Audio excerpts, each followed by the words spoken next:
It's 8 a.m. on the first day of PI planning, and all your product managers, your business owners, and your architects have just walked in the room. Good news, right? Well, maybe not. Not if you're running a distributed PI planning event. Let me explain why in a moment. Tightrope Walking with me, Ian J. Franks, resulting from a collaboration between Amplify Results Consulting and RenTouch. Hi, welcome to episode 5 of Tightrope Walking, a video series resulting from a collaboration between Amplify Results Consulting and RenTouch. My name is Ian J. Franks and I'm your host for this episode. So you've got all of your product owners, your product managers, your business owners and your architects all in one room. That's fine, that's fantastic if you're co-located. But if you've got a distributed art, is that really the best way to do that? Probably not. If you've got all of your teams all in one place, it makes sense. But with a distributed art, you're going to have people working in different regions. They're going to need access to architects and business owners and probably product management to help line them up and keep everything aligned and be able to answer their questions as we move through the PI planning event. So what I recommend is that you take some time to understand who's likely to be needed where during your PI planning event. Now, obviously, this is going to be specific to your context. It's going to relate to what your teams are doing in what locations, what products you're working on, what your architect's knowledge are, who the business owners are, and so on.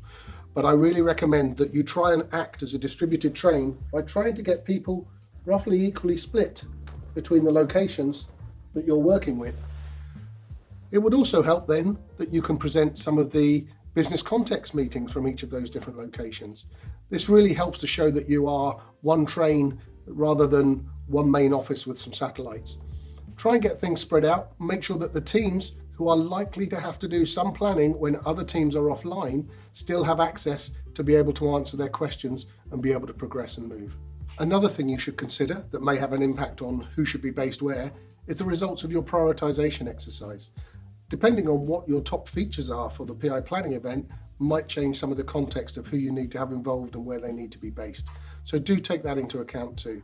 And once you've conducted your first PI planning event, it probably makes sense to try and consider rotating people around, getting them familiar with all the different teams. So from PI planning event to PI planning event, consider who needs to be where, but also try and consider how can you best rotate it so that the team gets more familiar with each other, the different leaders are seen to be present in the different locations if you can.